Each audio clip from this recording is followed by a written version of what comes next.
Hello बच्चे लोग, welcome to our platform Alpha English Academy. तो बच्चे लोग, आज का जो टॉपिक है वो हम लोग चैप्टर नंबर 10 का समरी देखने जा रहे हैं और काफी इंपॉर्टेंट है बेटा एग्जामिनेशन पॉइंट ऑफ व्यू के रिगार्डिंग। तो बिहार बोर्ड वाले बच्चे का अगर अभी तक तैयारी अंग्रेजी का हुआ नहीं है बेटा, जिस बच्चों का, तो उसको इस चैनल के बारे में बता दीजिए। उसका जो टेंशन है, दुख है, पीड़ा है, वो खत्म हो जाएगा। जैसा कि मेरे शेर बच्चे, मेरे चैनल पर क्रैश कोर्स स्टार्ट हो चुका है और ये जो क्रैश कोर्स है बेटा, वो किसका है बेटा? 12th English Bihar board. और जो स्पोकन वाले बच्चे हैं उनको भी, जो अंग्रेजी सीखना चाहते हैं, इस एप्लीकेशन पर crash course 12th English Bihar board, उसके साथ साथ स्पोकन का स्टार्ट हो चुका है। प्राइस इसका 499 था बेटा, कुछ महीनों के लिए फ्री कर दिया गया है बेटा, तो आप इसका फायदा उठा सकते हो। तो हर बच्चे तक शेयर कीजिए जिसको अंग्रेजी सीखना है और जो इस बार बिहार बोर्ड 12th इंग्लिश का एग्जाम दे रहे हैं। आपको बस इतना करना है, इस एप्लीकेशन को इंस्टॉल कर लो। जैसे इंस्टॉल करोगे इसको प्ले स्टोर से, अल्फा इंग्लिश अकेडमी को, तो आपको जो विशेष सुविधाएं हैं, स्पेशल फीचर्स है, वो क्या मिलेगा? जो भी हम पढ़ाते हैं बेटा उसका पीडीएफ नोट्स मिलेगा, जो भी क्लास लाइव लेते हैं उसका रिकॉर्डेड क्लास मिलेगा बेटा, वीडियो क्लास रहेगा, हर चैप्टर वाइज नोट्स मिलेगा आपको, टॉपिक वाइज वीकली टेस्ट होगा मेरे शेयर बच्चे। और जिस बच्चे को कोई भी डॉट है किसी भी चैप्टर में या कोई भी ग्रामर के टॉपिक में, तो उसका वो उसके लिए एक स्पेशल डॉट क्लास का भी मतलब ये अरेंजमेंट किया गया है बेटा, वो इस एप्लीकेशन पे मिलेगा। और किसी को भी मेरे शेयर बच्चे, अगर किसी भी तरीके का प्रॉब्लम है तो आप इस नंबर पर कॉल कर सकते हो, 9304081535।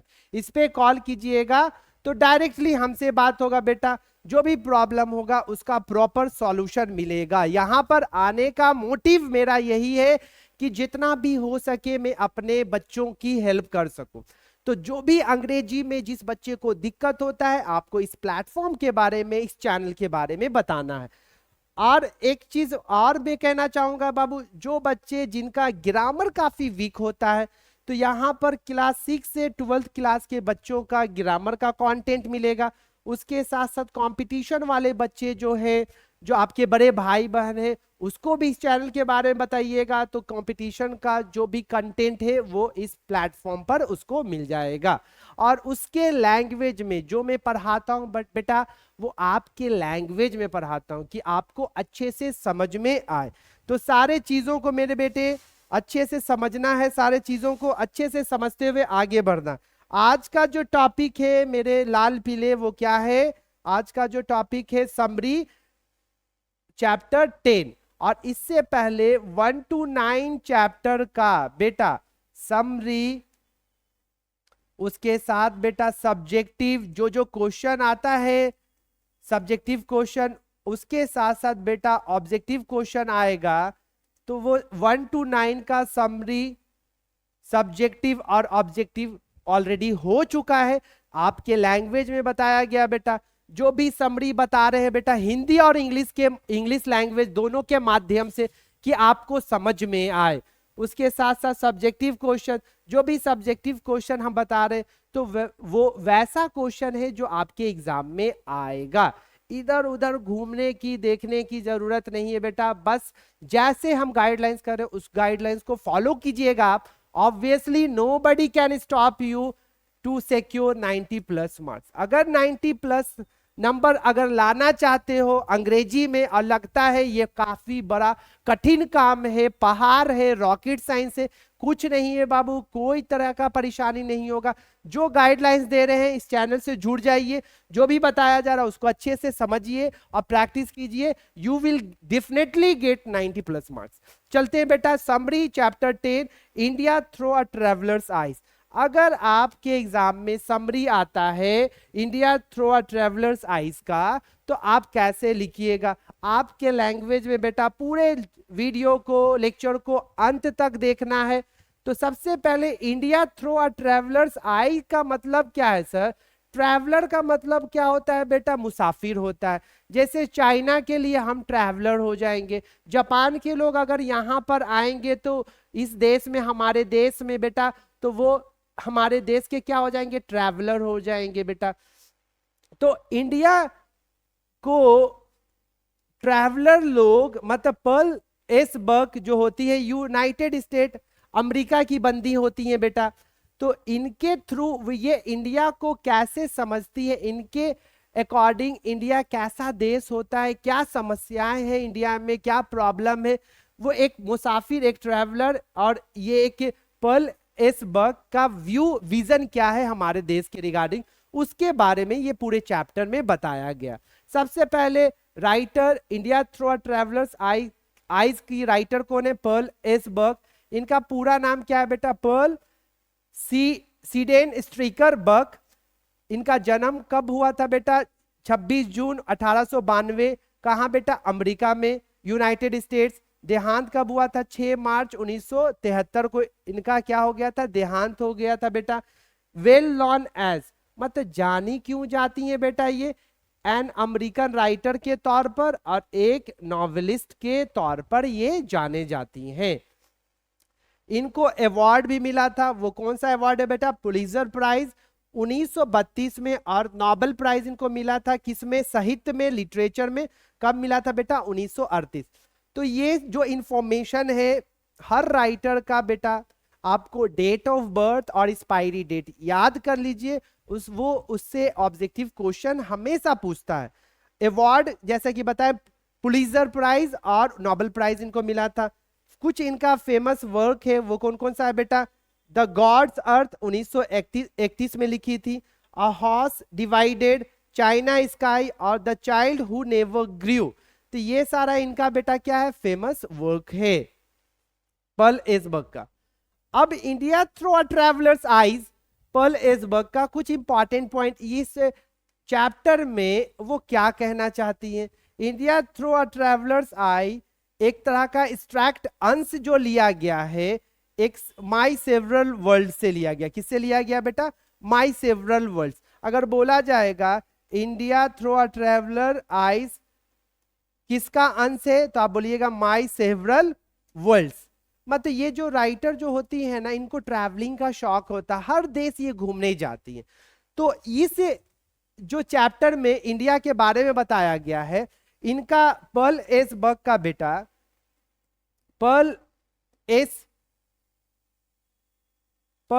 बक का जो फैमिली डॉक्टर होता है, उसकी जो वाइफ होती, इसका जो फैमिली डॉक्टर होता है, और ये इसके फैमिली डॉक्टर की जो वाइफ होती है वो कहाँ की होती है बाबू? वो क्या इंडियन होती है।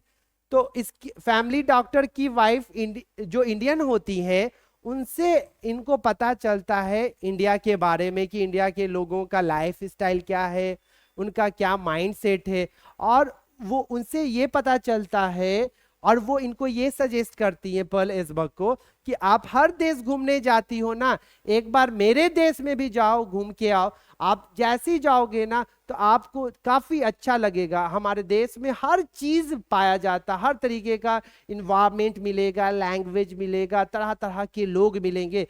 तो आप मेरे देश में जाओगे ना तो आपको काफी अच्छा लगेगा। वो उसके फैमिली डॉक्टर की जो वाइफ होती है वो इन्हें रिकमेंड करती है इंडिया जाने के लिए। और जैसे ही ये इंडिया जाती है बेटा तो इनको काफी रियलिटी में, हकीकत में इनको काफी अच्छा लगता है। तो ये इनका जो माई सेवरल वर्ल्ड बुक था बेटा, उसमें उनके लाइफ का पर्सनल रिकॉर्ड रहता है, जहां जहां वो घूमने जाती हैं तो उसके बारे में वो लिखती हैं, जैसा वो एक्सपीरियंस की। It shows her love for the poorest people living in Indian villages. वो गांव जाती हैं तो गांव के जो गरीब लोग होते हैं, किसान लोग होते हैं जो गांव में रहते हैं, तो उसके रिगार्डिंग उन्होंने काफी प्रेम, उनके रिगार्डिंग काफी प्रेम दिखाया। अब पूरे समरी को पढ़ेंगे बेटा तो तुम्हें अभी मजा आएगा और तुमको समझ में आएगा कि एक ट्रैवलर के अकॉर्डिंग हमारा देश कैसा है। जैसे हम जाएंगे किसी देश में, तो उस देश में जाएंगे तो उस देश के बारे में पता हमको कैसे चलेगा बेटा? जब उन लोग वहां के रहने के वाले लोगों से हम मिलेंगे तब हमको पता चलेगा। कि मतलब उस देश का माइंडसेट क्या है, लैंग्वेज क्या है, लिविंग स्टाइल क्या है, जाने के बाद, मिलने के बाद सारा चीजें पता चलता है। तो ये चैप्टर 10 में इंडिया थ्रू अ ट्रेवलर्स आइज का समरी स्टार्ट हो रहा है बेटा, इसको अच्छे से ध्यान से समझिएगा। जो जो इंपॉर्टेंट चीज था वो आपको बता दिया गया है। चलते हैं बेटा, देखते हैं। इंडिया थ्रू अ ट्रेवलर्स आई एक तरह का अंश है फ्रॉम माई सेवरल वर्ल्ड्स, जो अभी हम बताएं किससे लिया गया है, ये अंश किससे लिया गया, माई सेवरल वर्ल्ड से, which is a personal record of her life, जो उसका पर्सनल रिकॉर्ड रहता है उसके जिंदगी का, जहां जहां वो घूमने जाती है। इट शोज, ये दर्शाता है उनका प्यार फॉर किसके लिए, for the poorest people living in Indian village, मतलब गरीब लोगों के लिए जो मतलब भारत के गांव में रहते हैं। इन दिस चैप्टर, इस अध्याय में Pearl Esberg has described her visit to India, वो बताती हैं, वो क्या बताती हैं बाबू, इस अध्याय में पर्ल एसबर्ग ने भारत की अपनी यात्रा का वर्णन किया। मतलब भारत विजिट का मतलब क्या होता है, यात्रा करना। तो जो वो भारत गई उसके बारे में इस चैप्टर में पूरा उन्होंने बताया है। सी सेज, वह कहती है, India had always been part of the background of her life. वो कहती है कि हिंदुस्तान देश उनके जिंदगी में, उनके जीवन में हमेशा एक अहम हिस्सा रहेगा।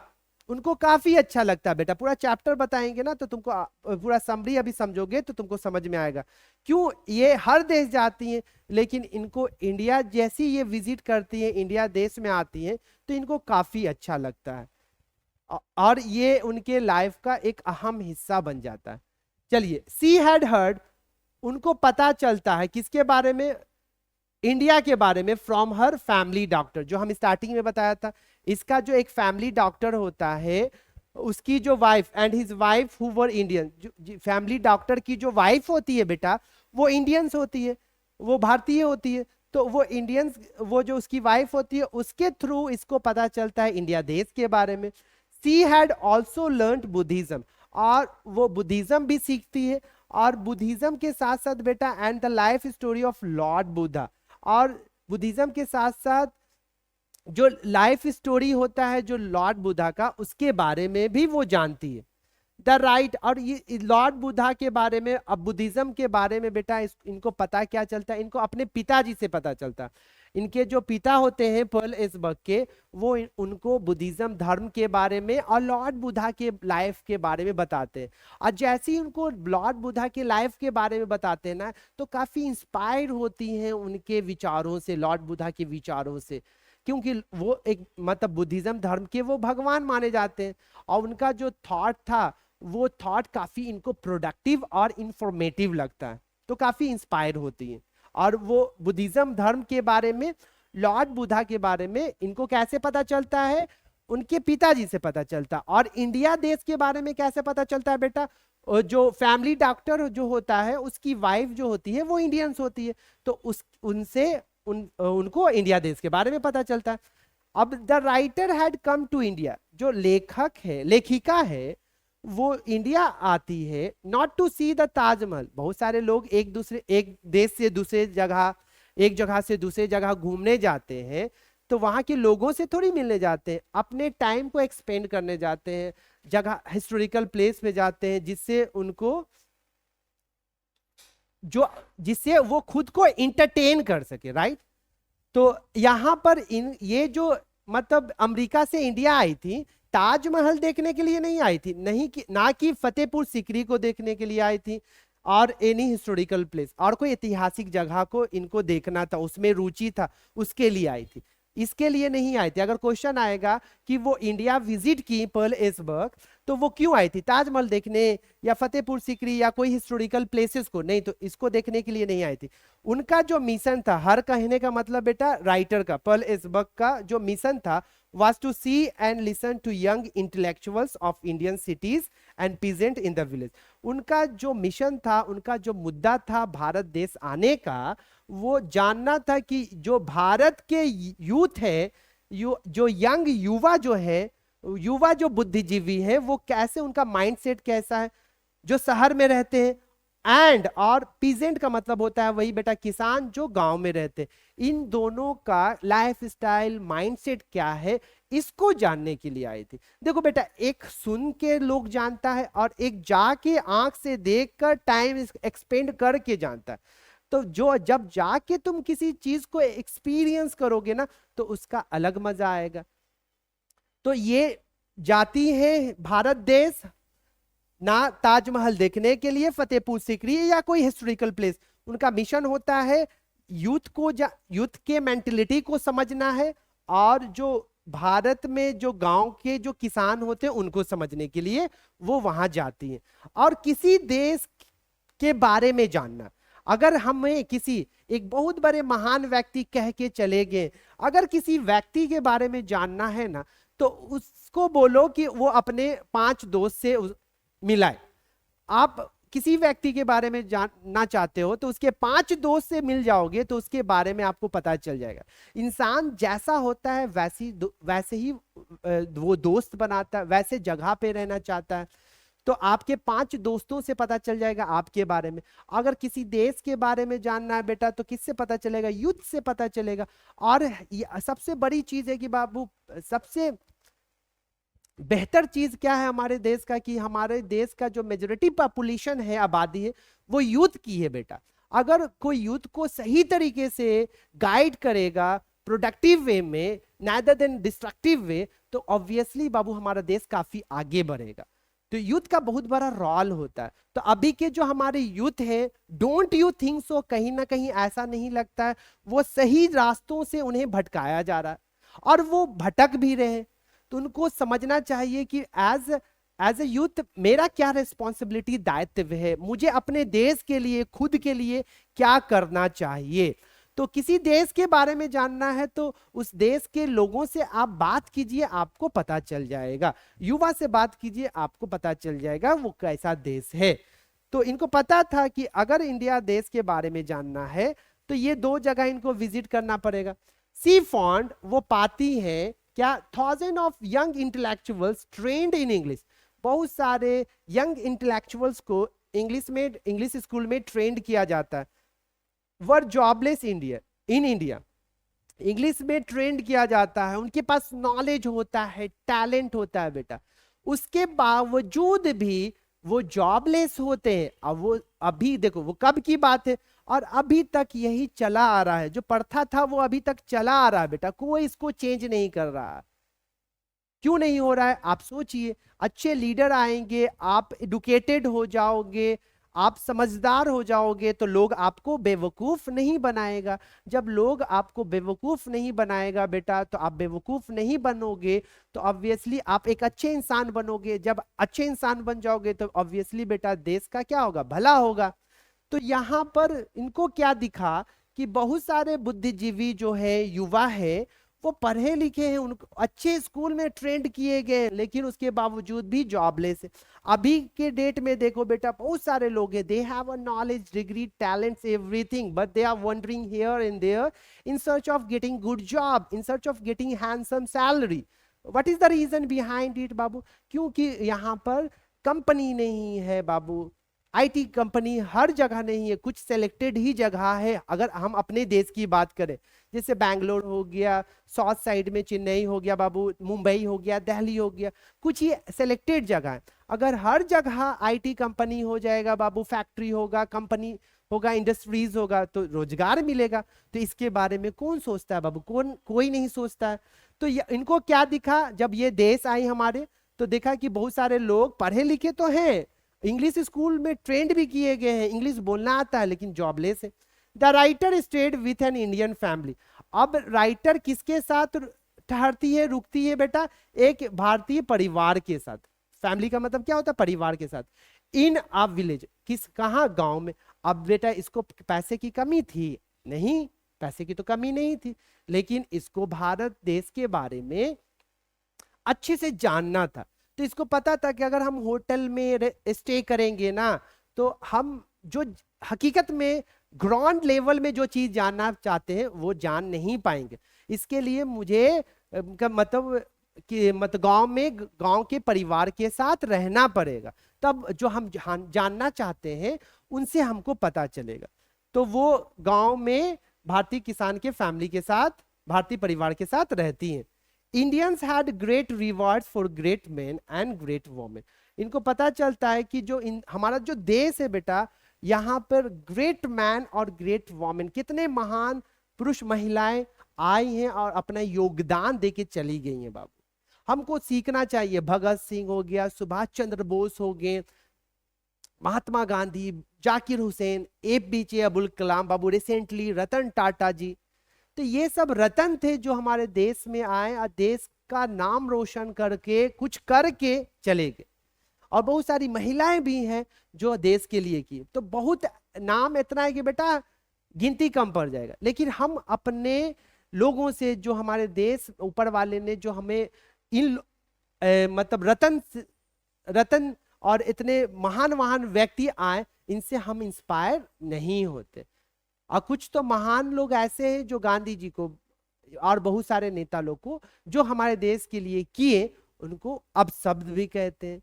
तो हम देखें, अपना मानसिकता देखें। जो हमारे लोगों से बाहर के लोग सीखते हैं और हम अपने लोग से सीखते नहीं है। जिनसे सीखना चाहिए उनसे सीखते नहीं है, किसी और से सीखते हैं बेटा। She found deep devotion for Gandhi ji among Indians. उन्हें क्या पता चला? उन्हें पता ये चला कि गांधी जी से सारे लोगों का एक अलग तरीके का लगाव है बेटा, बॉन्डिंग है। इंडियंस का एक अलग तरीके का डिवोशन है, प्यार है। किसके लिए? गांधी जी के लिए। Indian people are religious. और भारतीय लोग काफी रिलीजियस होते हैं, धार्मिक होते हैं, धार्मिक लोग होते हैं। और ऑब्वियसली बाबू यहाँ पे हर धर्म के लोग रहते हैं। It had the best and worst both aspects. और इसका अच्छा और बुरा दोनों एस्पेक्ट होता है। तो ये जितना भी चीज बताया गया बेटा समरी में आपको, ये जितना भी चीज बताया गया, इसको अगर आएगा India through a travellers eyes, बस आपको ज्यादा नहीं इतना ही लिखना है। आपका जो 5 नंबर है वो आपका सेव हो जाएगा। तो आज जिसको इस समरी, इस चैप्टर 10 के समरी में प्रॉब्लम हो रहा, उन तक इस वीडियो को शेयर कर दीजिए। तो फाइनली बच्चे लोग, हर बच्चे को इस चैनल के बारे में बता दो कि इस चैनल पे क्या बेटा क्रैश कोर्स स्टार्ट हो चुका है। ग्रामर का ऑलरेडी जो जो इंपॉर्टेंट कंटेंट था वो आपको बता दिया गया।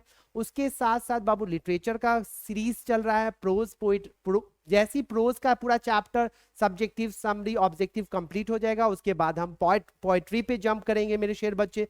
तो finally bye, take care, have a good day. फिर मिलते हैं अगले लेक्चर में।